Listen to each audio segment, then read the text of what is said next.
Ya, itu tadi pemirsa yang menjadi pertanyaannya. Dengan adanya ancaman yang kembali dilontarkan oleh Iran, lantas bagaimana kondisi geopolitik di dunia? Kami akan membahasnya pemirsa bersama sejumlah narasumber yang saat ini sudah bergabung bersama kami.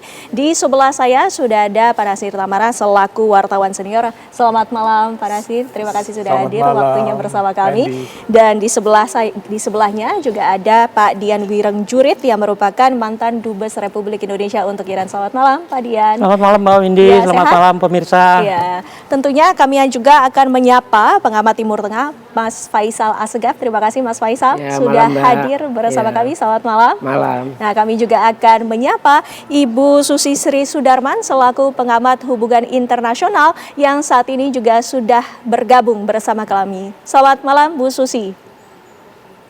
Selamat malam Wendy. Ya, tentunya ini menjadi perbincangan hangat yang saat ini terjadi di geopolitik dunia. Mas Faisal, pertama kami ingin mengetahui dengan adanya ancaman dari Israel untuk melakukan serangan antisipasi atau serangan preemptif ini, apakah ini merupakan ancaman nyata yang benar-benar akan terrealisasi, Mas Faisal? Terakhir setahu saya ada salah satu sumber dari Iran menyampaikan pesan ini, beritanya dari media pemerintahnya Israel, Kan News, Channel 11, itu bahwa Israel tidak akan menyerang Iran. Itu sudah disampaikan melalui pemerintah Iran. Jadi ada channel dari pemerintah Israel menyampaikan kepada pemerintah Iran. Tapi saya kira dilihat dari perang Juni, 12 hari Juni tahun lalu, Iran pasti siap melawan Israel. Kita tahu perang selama 12 hari, Iran berhasil meluluhlantakkan ibu kota Tel Aviv, ibu kotanya Israel, dan kota pelabuhan Haifa. Ya, termasuk serangan yang mungkin akan dilancarkan oleh Iran ke Amerika Serikat.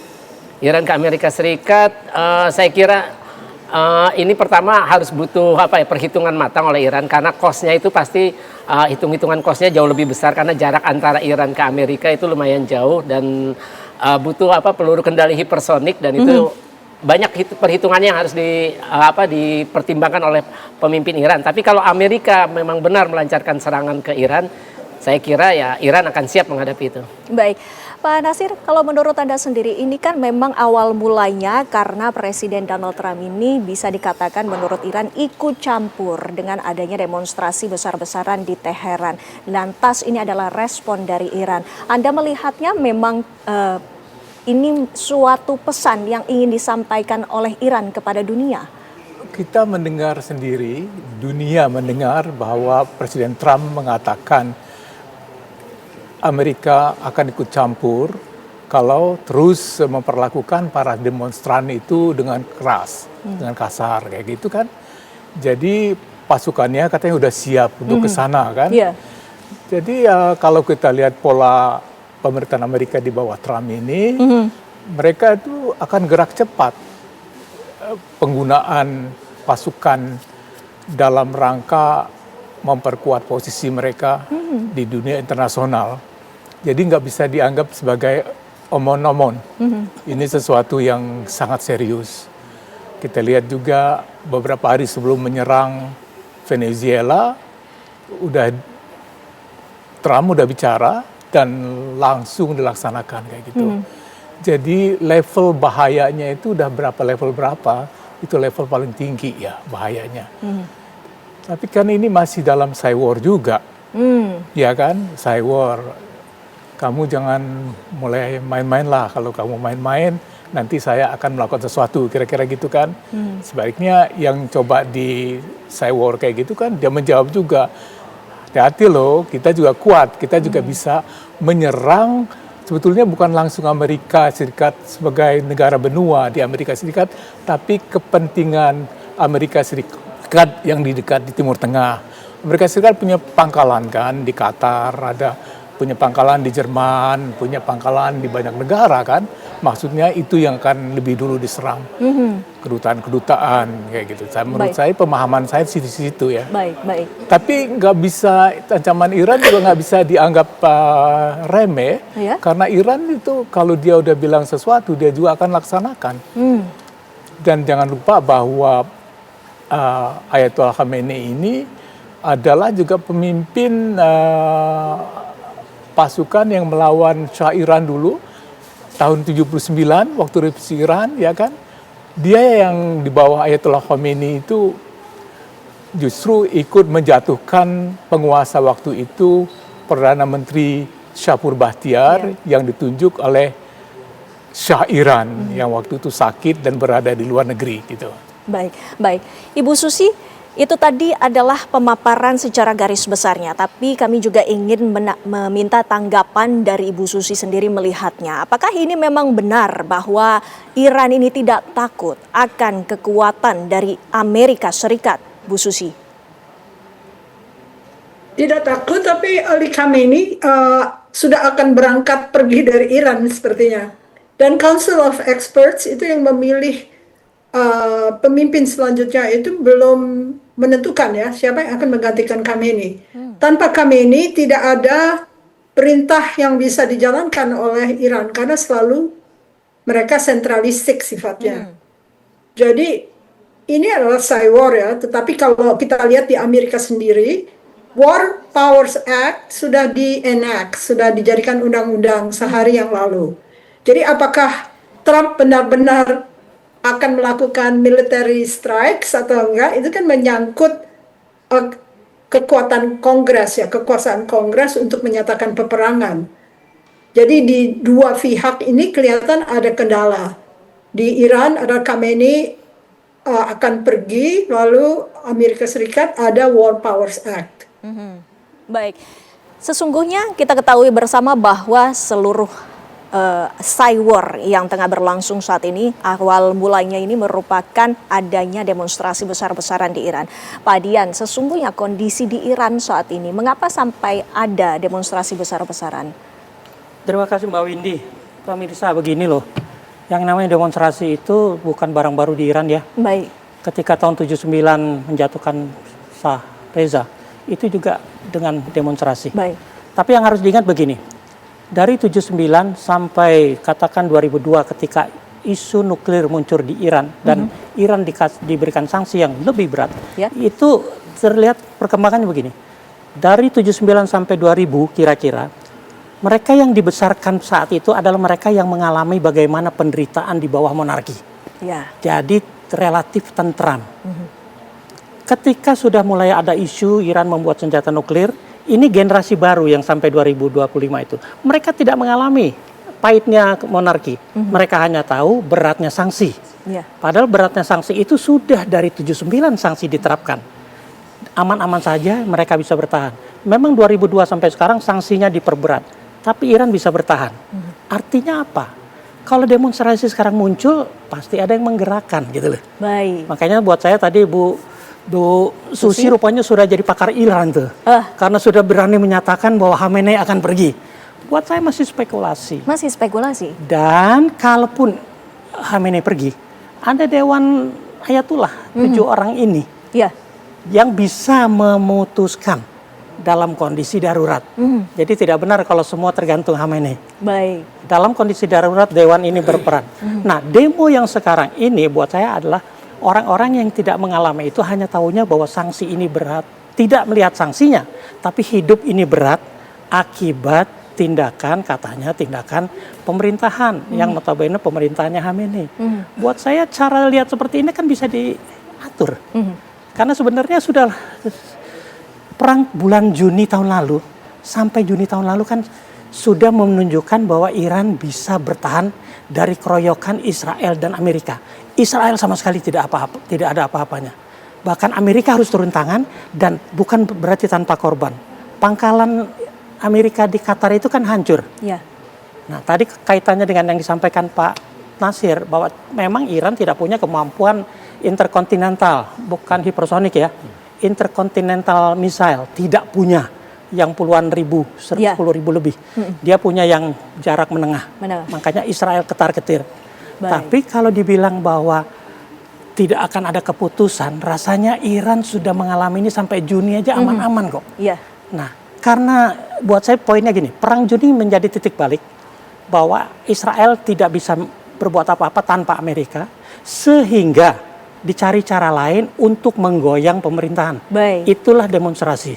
Digerakkan, ada penggeraknya. seperti di negara manapun. Baik. Mungkin juga di kita. Baik, Pak Natsir, kita ketahui bahwa Iran juga secara tegas mengatakan bahwa ada dugaan jika memang Amerika Serikat bereaksi sebegitu kerasnya, bahwa Amerika Serikat menunggangi demonstrasi yang terjadi di Teheran. Nanti dijawabnya Pak Natsir.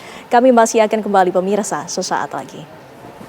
Ya pemirsa, apa yang tengah terjadi di Iran tentunya kita ingin tahu lebih dalam lagi. Kali ini saya akan mengajak Anda berbincang dengan warga negara Iran yang menetap di Indonesia. Ada Mas Muhammad Sheikhi sudah bergabung bersama kami malam hari ini di Apa Kabar Indonesia Malam. Selamat malam Mas Sheikhi, Assalamualaikum, apa kabar? Assalamualaikum, selamat malam juga. Sehat ya Mas Sheikhi? Alhamdulillah. Alhamdulillah, terima kasih sudah bergabung bersama kami. Mas Sheikhi, sebagai warga Iran, melihat apa yang terjadi di Iran saat ini, termasuk gelombang demonstrasi cukup besar yang terjadi sejak Desember lalu.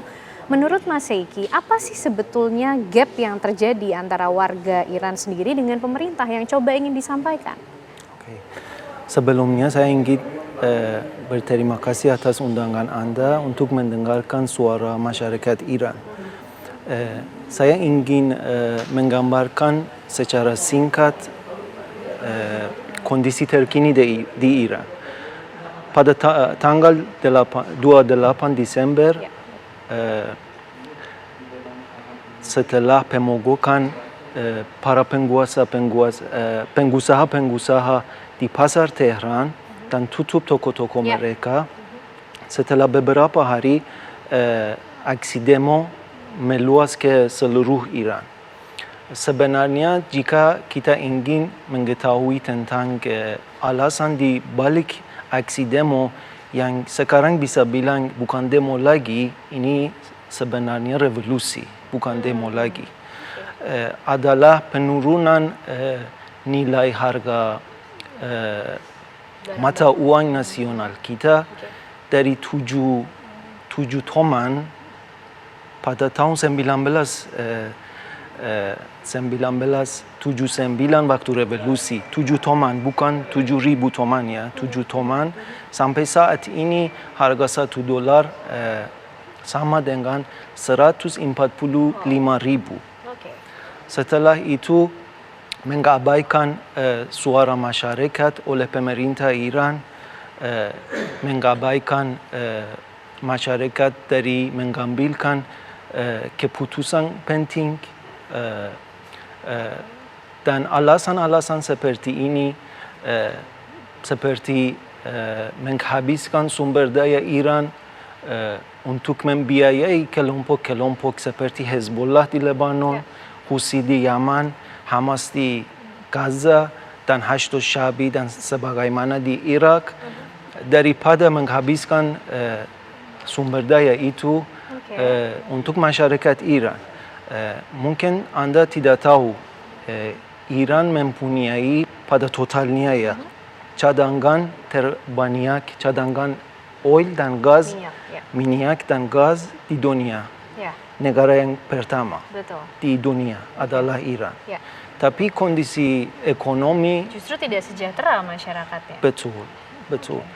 Jadi alasan di balik aksi demo atau revolusi ini sebenarnya lumayan panjang dan bertentangan dengan narasi pemerintah Iran. Aksi demo masyarakat Iran tidak dipengaruhi oleh negara-negara yang lain. Oh, seperti itu ya. Jadi sebetulnya tidak dipengaruhi oleh negara-negara lain termasuk Amerika Serikat, tapi kan pemerintah Iran melihat ada andil Amerika Serikat di situ, Mas Sheikhi. Tapi Mas Sheikhi masih melihatnya bahwa permasalahan utama dari semua gelombang demonstrasi atau bahkan kita sebut tadi revolusi adalah ekonomi yang menjadi core problemnya, masalah utamanya. Sebenarnya kondisi ekonomi dan ketidakstabilan ekonomi Iran jadi pemicu untuk aksi demo. Tapi alasan-alasannya lebih luas dan di luar dari masalah ekonomi saja. Nah kalau kita lihat dengan kacamata yang lebih luas geopolitik, termasuk kita harus akhirnya menarik bagaimana efek atau dampak dari Amerika Serikat ini dalam perjalanan panjang Iran seperti apa sih Mas Sheikhi? Sebenarnya seperti yang tadi saya sampaikan, karena Iran mempunyai cadangan terbesar secara total Ya. Minyak dan minyak gas. dan gas di dunia, untuk kepentingan Amerika Serikat sangat penting untuk menghadapi China, Tiongkok. Oke. Jadi jika ada posisi Amerika tentang aksi demo atau revolusi masyarakat Iran terhadap pemerintah Iran, kita harus melihat dari perspektif geopolitik juga.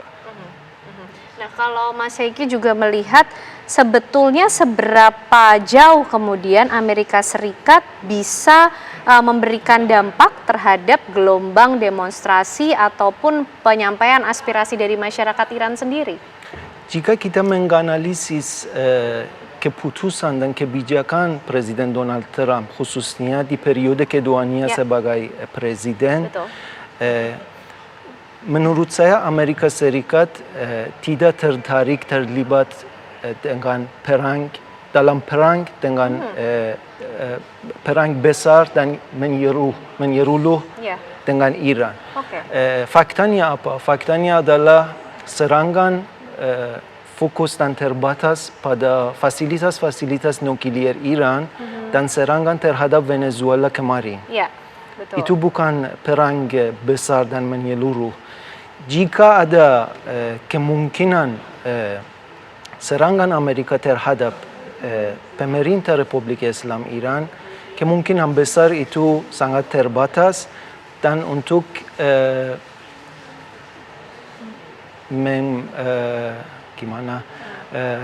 untuk Kemudian melemahkan kemampuan penindasan, Oke, melakukan ya, ya. penindasan pemerintah Iran. Kemungkinan Oke. besar begitu. Oke. Dan menurut saya itu lebih ke arah propaganda dan peringatan kepada pemimpin Iran. Oke, nah kalau Mas Heiki melihat, terakhir mungkin pertanyaannya Mas Heiki, apa kemudian yang bisa dilakukan sehingga gelombang demonstrasi ini bisa kemudian mendapatkan solusi, warga dan pemerintah bertemu pada satu titik, tidak juga menyalahkan atau mungkin menimbang keberadaan Amerika Serikat dalam konflik yang terjadi. Seperti apa Mas Heiki? Apa sih yang diharapkan atau yang bisa menjadi solusi? Itu tergantung dan pilihan pemerintah Republik Islam Iran. Sampai sekarang kita belum lihat solusi. Ini sudah 2 hari saluran internet dan telepon, SMS semuanya sudah diputus. Jaringan komunikasi putus. Tidak bisa.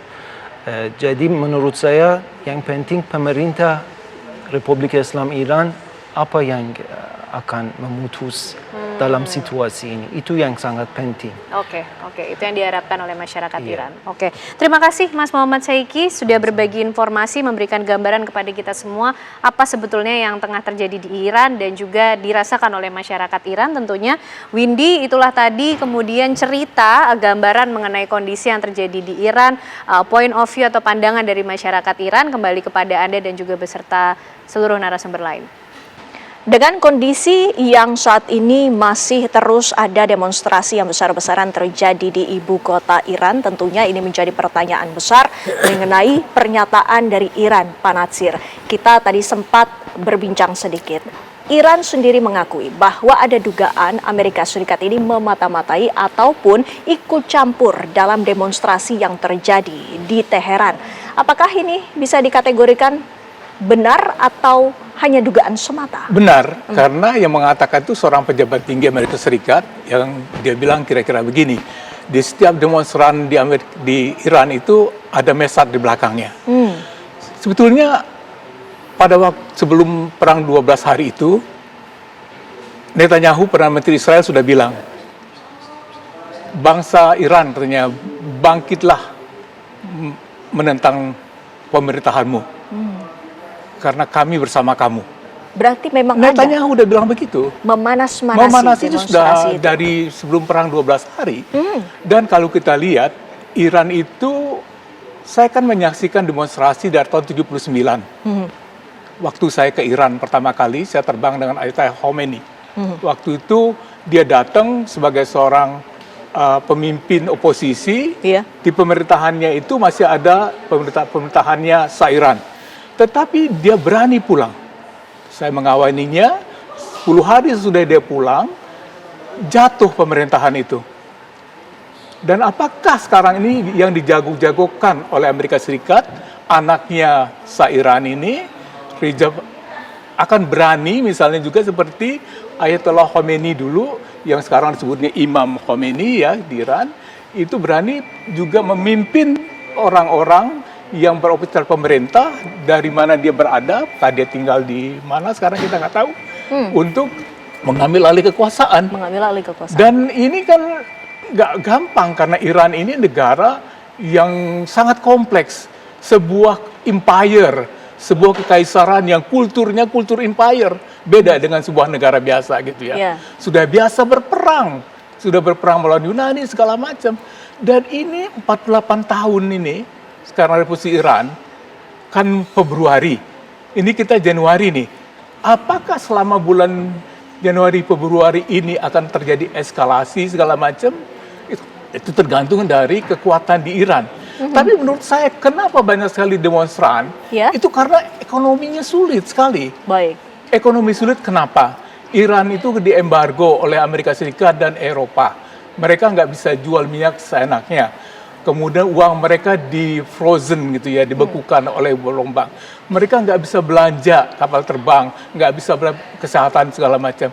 Tetapi mereka terpaksa bikin sendiri. Dan itu mereka mampu. Jadi kalau kita melihat apakah ketahanan nasional sebuah bangsa itu kuat, contoh yang selalu saya ambil itu Iran. Baik. Iran itu diboykot dan semua. Warga negaranya sulit kemanapun juga. Visa susah didapat. Dan mereka itu udah dibom langsung oleh Amerika Serikat ya.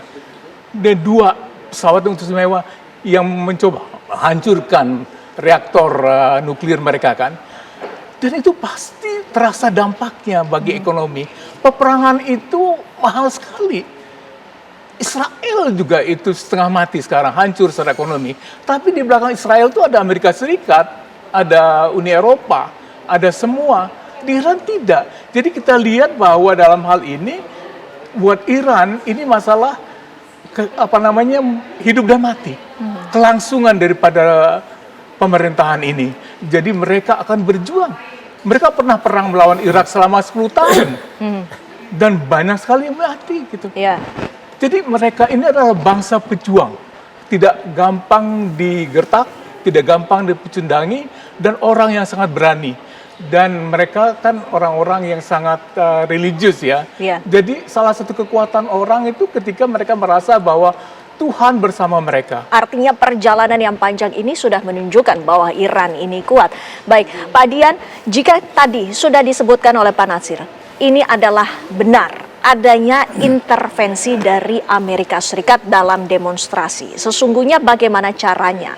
Dan apakah memang ini merupakan bentuk nyata bahwa Iran benar-benar ancaman yang diberikan kepada Amerika Serikat ini adalah serius? Terima kasih Mbak Windy. Mari kita melihatnya begini. Pemirsa, marilah kita tidak bersikap naif terhadap pergolakan di negara manapun di dunia yang mengancam sebuah pemerintahan. Tidak akan, setahu saya tidak akan ada yang murni, apalagi kalau di situ ada kepentingan Barat. Pasti ada campur tangan Barat.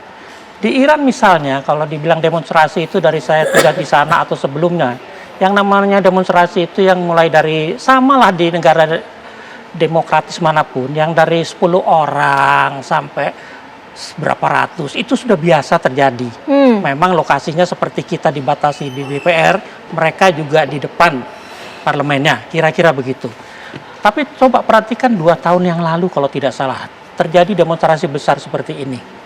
Dan apa yang terjadi? Seorang diplomat negara Barat tertangkap ada di tengah-tengah demonstran. Baik. Saya tidak nyebut, padahal gelarnya paling tinggi itu. Seorang duta besar. Ada di tengah-tengah demonstran. Iya. Kira-kira itu suatu kebetulan karena dia bilang katanya dia habis cukur rambut. Masa tidak tahu cukur rambut di tempat yang akan ramai? Karena pergerakan penduduk ke satu tempat mau demo itu kan tidak bisa dalam 1 menit. Ya. Itu kan berjam-jam jalan dulu dari berbagai arah. Nah ini ketika puncaknya demonstrasi, duta besar itu tertangkap di tengah-tengah. Ya. Alasannya, saya baru selesai cukur. Buat saya kalau ada yang terima alasan itu sebagai alasan yang sah, saya bilang terlalu naif. Nah itu seorang diplomat, apalagi seorang mata-mata, apalagi kumpulan mata-mata. Dikira Israel mampu membunuh 5 orang tenaga ahli nuklirnya Iran kalau tidak ada orang dalam yang bekerja untuk mata-mata. Mata-mata itu siapapun yang belajar intelijen pasti tahu. Satu orang punya handler, menghandle bisa 5-10 orang. Itulah tugas seorang mata-mata. Tidak mungkin Israel akan mengirimkan ratusan mata-mata, kan tidak mungkin. Iya. Cukup 1-2 dengan dana cukup, Baik. dia bisa membagikan 2, di kita juga terjadi. Baik, Mas Faisal, berarti tadi menurut Pak Dian ada campur tangan dari Barat. Sesungguhnya apa yang disasar di Iran ini? Ya kalau saya lihat Iran itu menjadi sasaran Amerika ataupun Israel karena sejak kemenangan rezim Mullah revolusi Islam Iran, karena mereka sudah mendeklarasikan sebagai rezim anti-Zionis. Kalau semua negara Muslim pro Palestina itu semua cuma Iran yang menyatakan diri bukan hanya pro Palestina tapi sebagai anti-Zionis. Nah kalau anti-Zionis artinya Iran itu rezim Mullah yang berkuasa sejak 1979 yang menjadi musuhnya Amerika, yang menjadi musuh Israel, makanya selalu menjadi target. Nah kalau kita berkaca ke belakang ketika revolusi Arab 2011 itu kan yang disasar sebagian itu adalah orang-orang yang memang anti Israel, anti Amerika. Kita tahu ada Gaddafi sebelumnya di sana. Terus terakhir Suriah Bashar al-Assad, anti Amerika, anti Israel. Nah saya lihat 2 target utama dari revolusi Arab itu setelah Suriah adalah Iran. Kenapa Iran? Karena Iran yang selain mendeklarasikan sebagai rezim anti-Zionis, rezimnya itu, mereka membentuk kelompok-kelompok yang memang bisa melawan secara persenjataan. Iran yang membantu pendirian Hamas dengan Jihad Islam. Hamas itu 1987. Kita tahu ketika Perang Gaza 2021, para pemimpin Hamas dan Jihad Islam menyatakan ucapan terima kasih kepada bantuan Iran. Termasuk juru bicara Abu Ubaidah yang tenar itu. Terus beberapa pemimpin Jihad Islam dan Hamas pergi menemui Ayatullah Ali Khamenei, pemimpin tertinggi Iran, di sela-sela perang Gaza yang kemarin selama 2 tahun. Nah kemudian juga Iran membantu pendirian Hizbullah 1982. Artinya keberadaan rezim Mullah yang anti-Zionis ini itu adalah bisa memberikan atau menjaga martabat rakyat Palestina sebagai manusia bisa menghadapi penjajah. Coba kalau tidak ada rezim Mullah Iran yang membantu pendirian Hamas, Jihad Islam atau Hizbullah, mereka ya tidak akan bisa melawan apapun. Tapi kita ketahui juga bahwa ada konflik internal di Iran juga, seperti misalnya ada kembali dukungan terhadap Reza Pahlavi. Apakah ini artinya ada unsur-unsur ataupun pihak-pihak yang menginginkan akan adanya rezim yang sebelumnya kembali ke Iran? Ya karena Iran sudah menyatakan anti-Zionis, ya mereka akan jadi musuh Amerika ataupun Israel, akan mengupayakan terjadinya perubahan rezim yang lebih moderat seperti zamannya Reza Pahlavi. Itu kan hubungan dengan Amerika bagus, dengan Israel bagus. Nah kemarin itu kelompok peretas Handala, kelompok peretas asal Iran, membongkar identitas perwira Mossad urusan Iran, namanya Mehrdad Rahimi. Jadi Handala itu sudah memiliki nomor handphonenya, tahu nomor, udah membongkar identitas, mempublikasikan foto-fotonya Mehrdad Rahimi. Jadi memang Mossad itu sudah bermain di Iran. Makanya ketika perang perang Juni kemarin itu tahun lalu, makanya bisa tewas Panglima Angkatan Bersenjatanya Jenderal Muhammad Bagheri sama termasuk Komandan Garda Revolusi Islam Jenderal Hussein Salami. Jadi memang Mossad sudah bermain lama di situ, termasuk menewaskan para ahli nuklir. Terakhir itu 2020 November itu namanya Muhsin Fakhrizadeh. Itu juga tewas, ya itu kerjaannya Mossad. Baik, Bu Susi, jika kita menangkap tadi pernyataan dari Mas Faisal, apakah memang benar tujuan dari Amerika Serikat ini adalah penggulingan rezim? Nanti dijawab ya Bu Susi, selepas jeda pariwara berikut ini. Ada kembali bersama kami, Bu Susi. Saya ingin menanyakan tadi yang sempat tertunda akibat jeda. Apakah benar jika memang tujuan dari Amerika Serikat kepada Iran ini ada misi tertentu, yaitu penggulingan rezim, ataukah ada sumber daya dan juga tujuan lainnya yang diinginkan oleh Amerika Serikat? Oke, saya ada 2 jawaban nih. Yang pertama saya kutip dari Jeffrey Sachs yang mengatakan bahwa Amerika akan melakukan apapun yang diminta oleh Israel, yakni menggulingkan Iran, karena Israel sangat obses dengan Iran harus digulingkan. Yang kedua adalah khalayak Amerika sudah mulai paham bahwa Israel itu terlalu mempengaruhi rakyat Amerika. Karena mereka semakin paham, genosida itu juga mempermalukan mereka, dan tindakan-tindakan kelompok lobby Israel itu sangat jahat. Akhirnya Trump harus cepat-cepat memamerkan ada uang yang akan masuk dari Gaza Riviera dan sumber daya minyak tak terbatas dari Venezuela. Itu sebetulnya ada elemen pemilihan umumnya yang akan terjadi November 2026. Jadi kalau saya bilang ini tergantung tarik-tarikannya, apakah rakyat Amerika tertarik pada uang yang dijanjikan Donald Trump, ataukah mereka sudah benar-benar jengah dengan pengaruh Israel pada kehidupan mereka. Dan Israel menggunakan CIA dan FBI untuk menjalankan segala macam taktik jahatnya, dan tanpa dikenal lebih jauh, orang semua sudah sadar dan mereka dipropagandakan oleh kepentingan-kepentingan Israel yang mereka tidak seluruhnya kenal. Jadi kita masih berharap bahwa rakyat Amerika cepat sadar, cepat membelokkan kendali, karena ini sudah ada suara-suara yang dari Republikan saja sudah tidak mau lagi vote 100% untuk Donald Trump. Jadi kita lihat ada progres. Dan saya berharap sangat-sangat, karena Amerika itu bukan Yahudi, bukan Israel, tapi dipengaruhi oleh kelompok Zionis yang jahat sekali. Baik, Pak Dian, jika Anda melihatnya, apakah memang tidak ada jalur keluar ataupun diplomasi yang bisa dilakukan dalam hal ini? Terima kasih Mbak Windy. Begini, sedikit latar belakang. Coba lihat di Venezuela. Apa alasan Amerika masuk? Katanya narkoba. Narkoba. Coba lihat lagi ke sejarah. Noriega juga narkoba. Tapi lihat di Timur Tengah. Saddam Hussein, apa alasannya? Punya senjata pemusnah massal. Coba lihat di Libya, kenapa? Represif rezimnya. Ya. Alasan yang terakhir dipakai untuk Iran, dianggap rezimnya represif. Artinya apa sih? Kalau cuma alasan apapun Trump yang bikin. Nah, kalau dicari jalan keluarnya begini. Maaf saya pakai kata biang, masalahnya adalah dua, Netanyahu dan Trump. Baik. Dan di masa lalu bisa dibuktikan Amerika tidak di bawah Trump, perjanjian damai dengan Iran tercapai di bawah Obama, dibatalkan oleh Trump. Dan bukan Netanyahu, Elmer atau Ehud Barak, Israel pun bisa diajak dialog.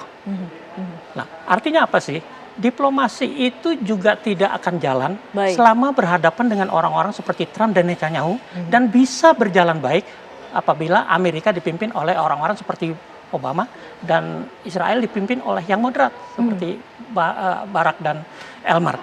Diplomasi tetap menjadi cara terakhir. Buat saya kalau Amerika, Trump memaksakan kehendaknya, mestinya dia belajar bahwa kemarin itu Amerika kalau tidak membantu Israel bukan apa-apa. Tapi begini juga cara melihatnya. Kenapa sih mereka dua ini ngotot? Coba perhatikan, di dalam negerinya dua tokoh ini bermasalah.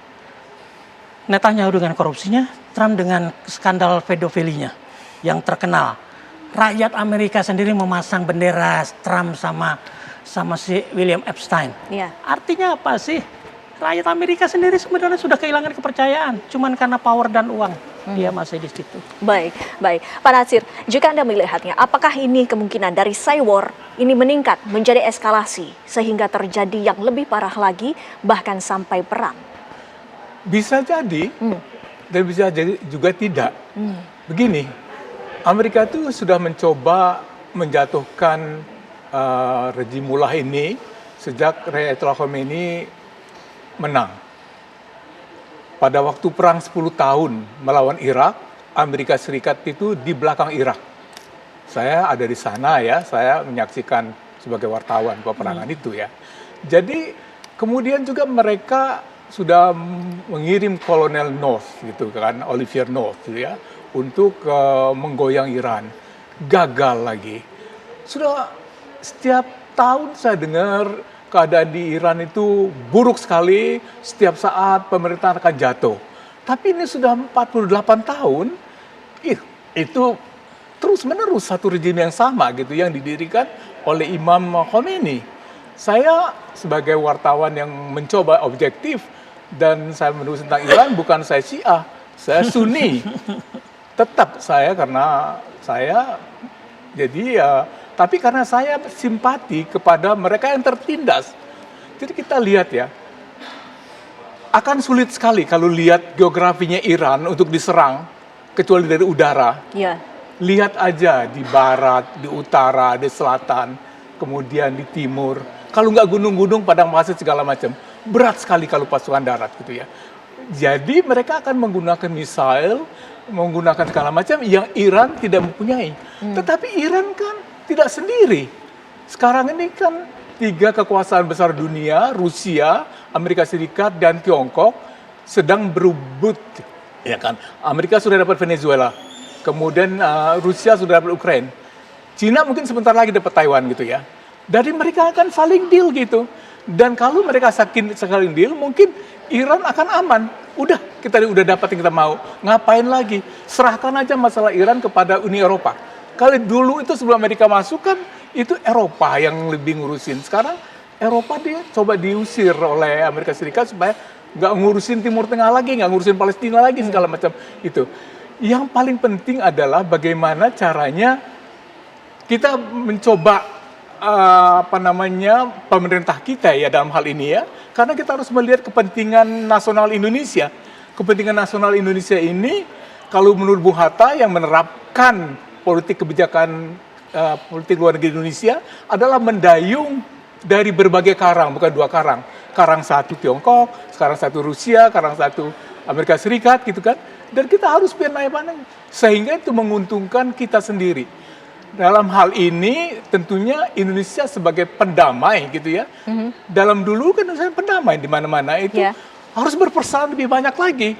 Kalau memang kita berusaha mendamaikan tidak mau lagi dan perang itu terjadi, kita telah melakukan terbaik buat kemanusiaan dan buat bangsa Indonesia, dan we can be very proud gitu ya bahwa kita adalah bangsa yang cinta damai. Baik. Menurut saya jadi teruslah kita involve di dalam Timur Tengah. Jangan kita meninggalkan Timur Tengah. Jangan kita menyerahkan masalah Timur Tengah itu kepada negara lain saja. Baik. Indonesia harus berperan. Jangan lupa ini yang mendirikan gerakan non-blok. Bandung. Dan komitmen kita dalam Undang-Undang Dasar adalah kita anti kolonialisme dan kita anti imperialismenya. Dan kita harus berperang. Damai pula yang menjadi damai salah satu tongkat kita untuk berdiri. Terima kasih. Mas Faisal, jika kita melihat kondisi saat ini, apakah Amerika Serikat itu mengapa begitu terusik dengan kepemimpinan yang saat ini dipimpin oleh Iran? Ya kembali lagi karena Iran di bawah rezim Mullah itu ya anti Israel. Iran mendirikan Hamas, Jihad Islam untuk menghancurkan Israel, dan rezim Mullah sendiri bersumpah untuk menghancurkan Israel. Jadi karena Israel itu sekutu istimewanya Amerika dan pengaruh lobby Zionis juga di Amerika itu kuat ya. Iran ini adalah musuh utama. Apalagi ada kepentingan lainnya selain anti Zionis ini? Ya kalau buat Trump sebagai seorang pengusaha pasti ada ekonomi, kan tadi sudah disebut oleh Pak Nasir, ya cadangan minyak Iran termasuk salah satu terbesar di dunia. Tapi balik lagi, kalau saya percaya bangsa Iran ini kan Persia dulunya, pernah menguasai dunia. Itu mereka punya pride sebagai sebuah bangsa. Mereka tidak akan takluk atau mengalah kepada Amerika yang baru terbentuk 1776, apalagi Israel yang baru dibikin 1948. Jadi saya kira ya rezim Mullah ini akan bertahan, karena kalau misalkan rezim Mullah Iran yang anti Zionis ini runtuh, saya kira nanti perjuangan untuk Palestina, ya Palestina hanya berjuang di diplomasi lagi, walaupun itu tidak pernah ada hasil, tapi perjuangan bersenjata akan kena dampak atau pukulan telak. Kita tahu ketika Suriah jatuh, Iran tidak lagi bisa mengirim senjata lewat Suriah ke Hizbullah di Lebanon. Dan juga gerakan Reza Pahlavi ini juga mendapatkan simpati dari masyarakat Iran. Nanti dijawab lebih lanjut lagi. Selepas jeda pemirsa.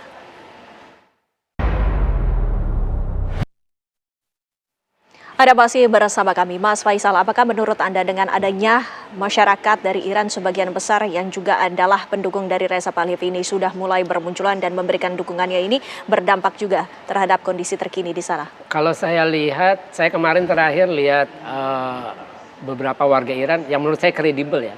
Jadi kumpulan warga itu sebenarnya masih hitungannya belasan ribu. Baik. Jadi tidak dibanding dengan penduduk Iran yang sekitar 90 juta orang.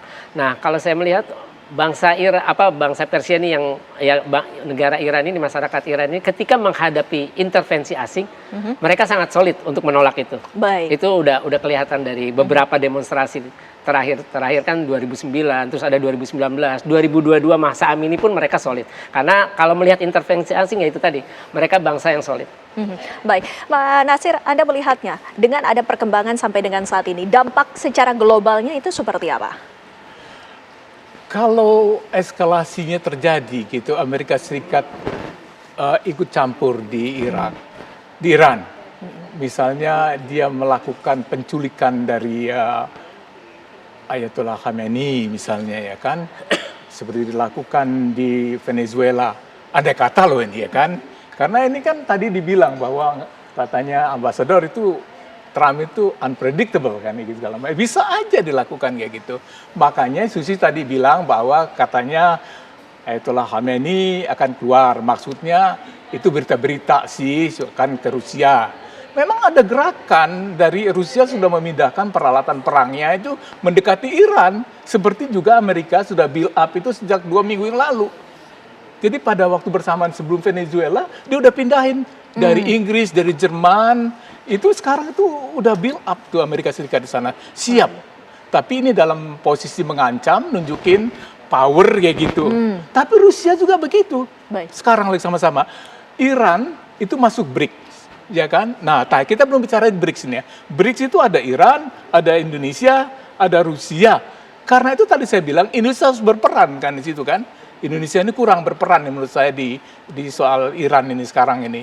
Nah, jadi kalau Rusia ikut campur, memberi senjata, kemudian memberi dan Rusia sudah membantu pembangunan nuklir lagi kan selama ini kan. Dulu kan nuklirnya Prancis, kemudian sekarang Rusia. Dan Iran dan Rusia tuh sangat dekat. Gampang sekali ke Rusia gitu kan. Sewaktu-waktu kalau Rusia masuk ikut campur memberikan senjata segala macam, tentunya makanya perimbangan kekuasaan melawan proksi yang namanya Israel itu, Iran bisa aja menghancurkan Israel gitu kan. Kalau Israel dihancurkan, wah 12 hari perang itu menunjukkan Iran yang diboikot nggak punya misil, kok mereka bisa menghancurkan sarangnya Mossad, bisa menghancurkan sarangnya segala macam gitu. Jadi kalau Rusia ini masuk dan juga Tiongkok mungkin membantu Iran karena suplai minyak yang dari Venezuela udah dipangkas oleh Amerika Serikat dan dia mau mendapat minyak dari Iran, Iran akan senang sekali mempunyai sahabat-sahabat seperti itu. Maka saya rasa akan terjadi sebuah ledakan yang luar biasa. Sebuah ledakan yang luar biasa, nggak bisa dibayangkan. Dampaknya kalau Iran itu bergolak seluruh Timur Tengah. Nggak ada lah harga minyak bisa di atas $100 lagi per baril. Baik, Bu Susi, apakah benar? Apa sesungguhnya skenario terburuk jika konflik antara Iran dan Amerika Serikat ini semakin terjadi ataupun adanya eskalasi, Bu Susi? Yang bisa saya katakan adalah Kongres mulai bersuara. Kalau Kongres mulai bersuara dan ada nada-nada akan mengimpeach, mungkin itu menjadi kendala utama dari Donald Trump untuk melakukan hal-hal yang terlalu drastis. Cukuplah dengan Venezuela. Tapi kalau Iran, itu kan menyangkut dunia, seluruh dunia.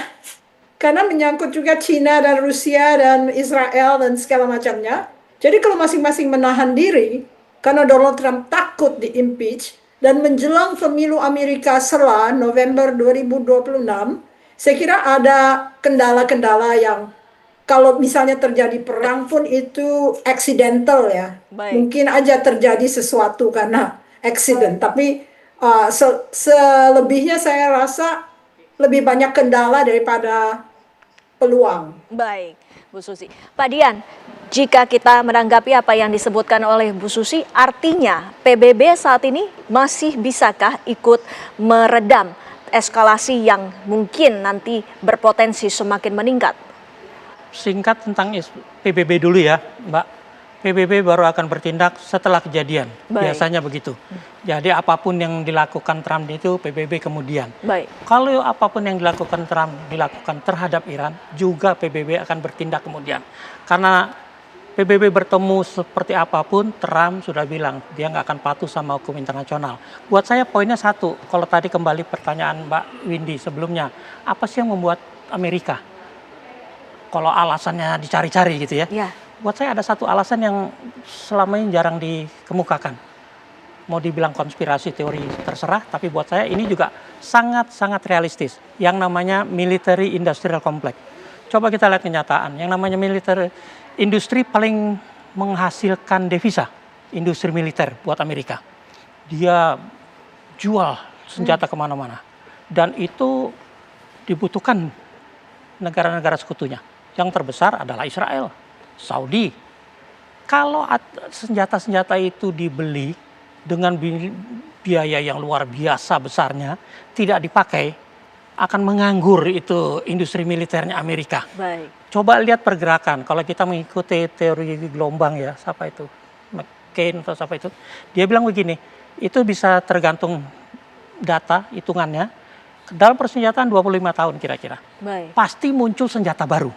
Nah kalau senjata yang lama saja tidak dipakai-pakai, sementara senjata yang baru sudah muncul, terus mau hidup dari mana kalau nggak ada yang beli? Baik. Berarti yang lama akan dipakai, ketika ini usang, yang muncul sudah siap. Nah itulah yang dilakukan dengan F-35-nya, dengan F-22-nya, dengan rudal hipersoniknya, dengan Iron Dome-nya dan sebagainya. Kalau tidak ada yang beli, industri Amerika mati, lapangan kerjanya yang menyerahkan jutaan tenaga kerja juga akan terganggu. Sementara tadi saya singgung, Trump lagi bermasalah di dalam negerinya. Iya. Dia hanya mengalihkan kok.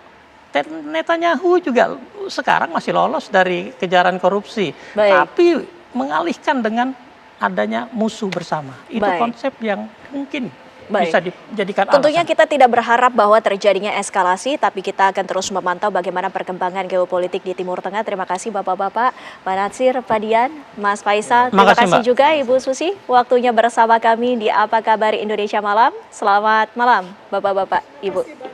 Iya. Dan pemirsa, Apa Kabar Indonesia Malam masih akan kembali selepas jeda pariwara berikut ini.